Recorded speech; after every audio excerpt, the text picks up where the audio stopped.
Bismillahirrahmanirrahim. Assalamualaikum warahmatullahi wabarakatuh. Teman-teman, balik lagi sama Kang Hidayat di Kang Hidayat 93 channel. Kali ini ada segmen baru, jadi dan langsung ngobrol sama sumber. Katanya narasumber kami kali ini akan menceritakan pengalaman horor baru-baru aja, mungkin katanya tadi di belakang layar minggu kemarin pada saat melakukan perjalanan dengan saudaranya ke daerah Magetan di antara maghrib ini ya teh antara maghrib, jalannya sepi, kemudian juga ada, kalau bahasa Sunda namakan Bon Awi, mungkin kalau bahasa Indonesianya mah hutan bambu lah ya. Di sana katanya ada sosok nampakan di dekat pohon bambunya gitu kan. Di situ di daerah kalau tidak salah sudah masuk di sudah masuk wilayah Cimaragasnya, perbatasan dengan Marican. Oke, langsung aja narasumber kita kali ini Kang Hidayat. Namanya langsung aja deh lah ya. Teh, perkenalan nama siapa teh? Nama saya Mia. Asli dari sini ya, Ciamis ya. Ayah teh katanya memang tadi kan melihat sosok penampakan tuh, awalnya ceritanya gimana? Begini, saya sama kakak saya mau ke Pamarican. Ya. Pamarican. Pas waktu di perjalanan kan mau maghrib. Aku bilang kan gini, Kak, gak usah jalan sana, takut. Jadi saya sudah ada feeling nggak enak gitu. Pas itu tetap aja jalan sana, lewat sana. Nah, habis dari rumah saudara di Pamarican, balik lagi mau pulang. Aku bilang gini, nggak usah jalan sana. Tapi tetap balik lagi ke jalan itu. Nah, udah sampai itu kan daerah Santiong, terus lurus mau ke arah itu, kan ada banyak pohon bambu. Banyak pohon bambu. Nah, dari situ kan saya udah feeling ini firasat saya udah nggak enak gitu. Apa gitu. Tapi pas saya itu lihat kesorot lampu gitu kan, saya nengok ke kiri, ada apa gitu, kelihatan ada sosok putih gitu, kirain itu pohon pisang atau apa, tapi nggak ada. Terus aku bilang gini dalam hati, gak usah nengok gitu kan. Pas saya penasaran, pas di lewat gitu kan, saya nengok, tiba-tiba kan itu ada penampakan baju putih, rambutnya panjang gitu di situ. Kira-kira kelihatan nggak wajahnya kayak gimana? Enggak, cuman lagi kayak nunduk gitu kan. Kayak nunduk.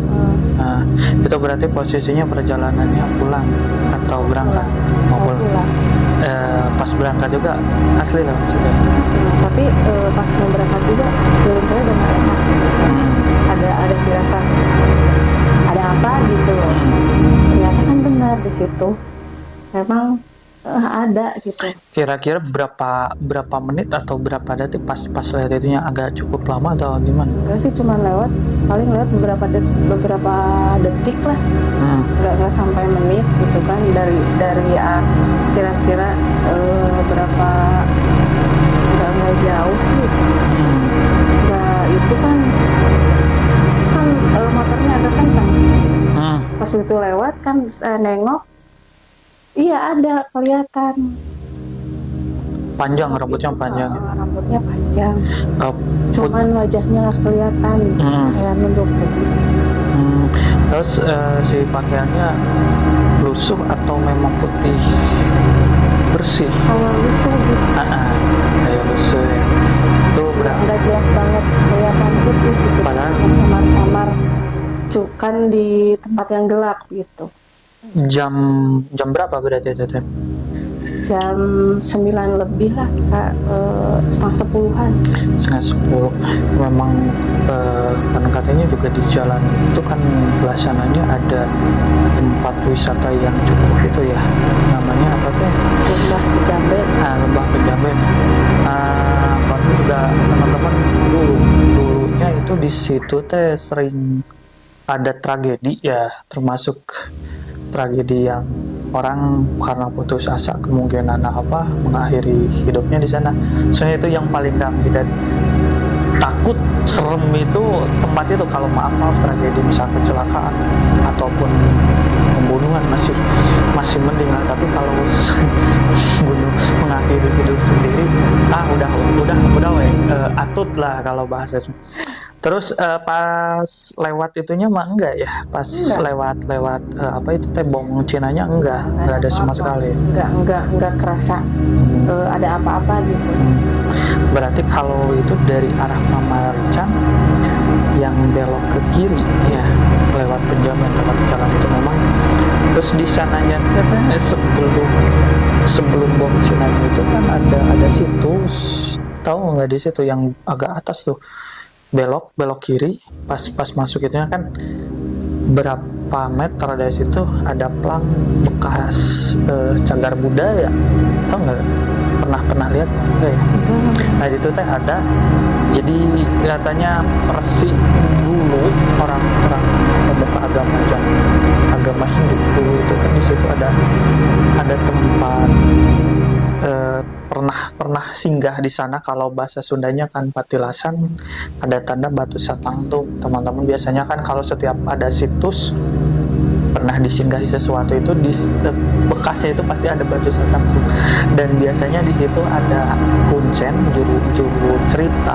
Jadi kuncen itu bukan hanya juru pelihara, tapi juga juru cerita yang menceritakan bahwa dulu di tempat itu ada sesuatu. Dan cicirennya kalau kata orang Sunda ada batu satang tuh. Tapi berarti nggak lewat yang bong Kristen yang itunya enggak ya? Pamarican mah enggak kan jalur. Kalau itu kan dari Penjamin lurus. Kan di situ juga ada makam Cina. Iya, ada dua kan, ada yang Cina Tionghoanya yang asli Konghucunya, terus sebelah sana agak gede itu yang Kristennya. Terus kira-kira cerita horor ataupun pengalaman horor yang pernah dialami selain itu apa sih? Ada tuh yang di Tonjong yang aku kerja.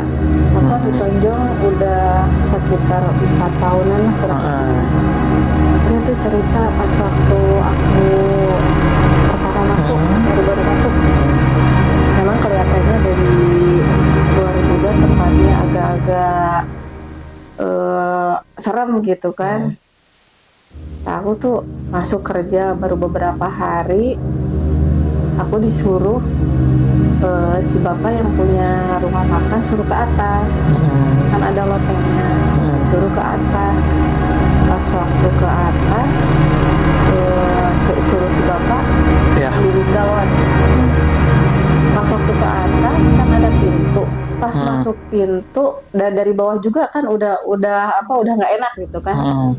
Udah nggak enak, pas lewat pintu tiba-tiba telinga samanya kayak mendengung gitu, kayak masuk ke suatu tempat yang tanpa udara, terus telinganya langsung mendengung gitu kan, terus kepala langsung berat, keluar keringat dingin gitu, nggak tahu kenapa tiba-tiba begitu gitu kan. Terus ambilin sambil aku permisi gitu kan. Terus ambilin. Nah terus kata Payatna ada orang sana kan dia agak bisa gitu.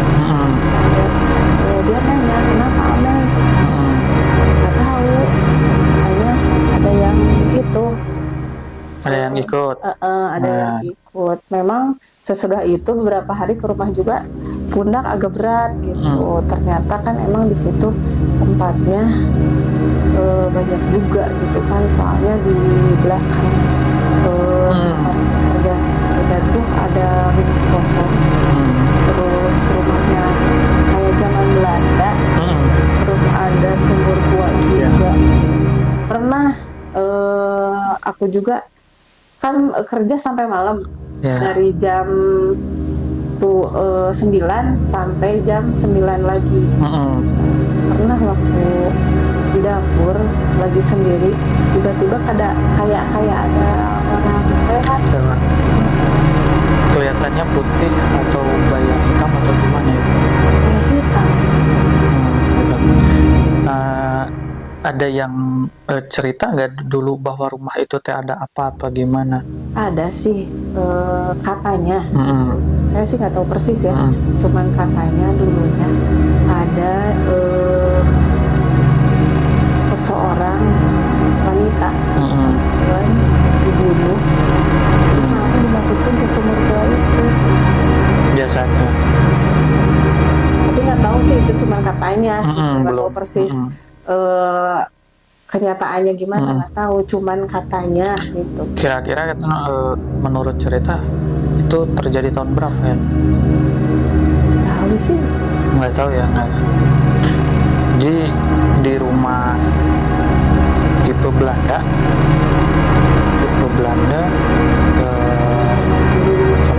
sekarang kosong, masih sama atau masih ada rumahnya atau memang udah ambruk? Ada, cuman udah nggak ada atapnya, udah pada tumbuh rumput gitu. Oh ya, terus nah kan dulu pas waktu itu kan aku pernah mimpi, nggak tahu ini mimpi ada hubungannya apa enggak, cuman saya pernah mimpi gitu kan. Setelah saya kerja beberapa lama di situ, saya terbawa mimpi ada sosok wanita minta tolong, minta dikeluarin dari sumur. Tapi kan saya nggak tahu cara menolongnya gimana. Pernah ya di mimpi itu. Tahu itu mimpi ada hubungannya dengan itu apa enggak? Kalau biasanya kalau yang minta tolong seperti itu teman-teman, menurut banyak cerita, jadi di sumur itu ada sesuatu yang tertinggal dari orang yang meninggal tersebut. Nah, kemudian memang orang yang meninggal itu kan arwahnya memang udah nggak ada ya, udah tidak bisa kemana-mana. Cuman ada kan, kita setiap lahir itu ada yang berbagi. Setiap lahir maka dari jin pun ada yang lahir. Istilahnya yang disebut korinnya. Iya. Fotokopian lah ibaratnya ya, fotokopian. Kita meninggal, si jin itu masih belum, dan akan mengikuti tetap keluarganya. Kalau kita memang di satu kondisi kita sedang lemah, entah itu dari pikiran, hati, dan kemudian ada sedikit ya kekosongan ya, rata-rata suka muncul. Dan frekuensi, berarti kan frekuensi kita dengan frekuensi makhluk tersebut sedang pada posisi yang sama, sehingga kita bisa melihat. Dan biasanya seperti itu ya teman-teman, dimanfaatkan supaya melemahkan iman dan pikiran, terutama kan mindset setan itu masuk pada pikiran. Kalau hati memang sudah tidak bisa itu, kecuali memang hati itu kita berikan untuk hal-hal yang seperti itu ya teman-teman. Jadi cerita itu memang kadang-kadang kalau orang yang skeptis akan sulit percaya, yang tidak, hal-hal itu tidak selalu logis ya, menuhankan logis. Tapi memang kita itu hidup di dunia, tidak hanya kita saja, ada makhluk lain yang diciptakan, hewan, tumbuhan, dan manusia. Kemudian juga ada makhluk-makhluk yang tidak kasat mata. Kalau kita bisa diperlihatkan, kita bisa melihat secara total, yakin manusia nggak ada, karena ada yang kuat. Wah, tiap ini mungkin kalau teman-teman itu mah di sini mungkin sumpah banyak. Tapi karena kita sengaja tidak diperlihatkan, kita tidak diperlihatkan supaya kita memang kuat. Kalau sering melihat, ya yakinlah banyak orang yang tidak kuat, gitu kan. Jadi hal-hal gaib itu akan tetap ada, cuman kita harus mewaspadai, tidak perlu takut, karena itu bagian mempercayai hal gaib itu adalah salah satu tanda iman. Kan di Al-Quran pun seperti itu ya, mempercayai hal gaib itu adalah bagian dari iman. Allah itu kan maha gaib, malaikat gaib, jin dan setan juga gaib. Jadi kalau kita menghilangkan kegaiban berarti kita imannya kurang sempurna gitu ya, apalagi bagi yang memeluk agama Islam. Jadi itu saja teman-teman cerita kita kali ini. Narasumbernya langsung walaupun singkat sama Tania, dan nanti masih banyak sebenarnya cerita-cerita yang lain. Jadi kali ini di Kang Idat ada segmen baru, ketemu dengan narasumber cerita sejarah dan horor, tentunya di Kang Idat 93 channel. Dan teman-teman yang belum subscribe, mohon di subscribe, like dan komen agar Kang Idat makin semangat bikin videonya. Itu saja yang bisa kali ini Kang Idat sampaikan. Semoga ada manfaatnya. Wassalamualaikum warahmatullahi wabarakatuh.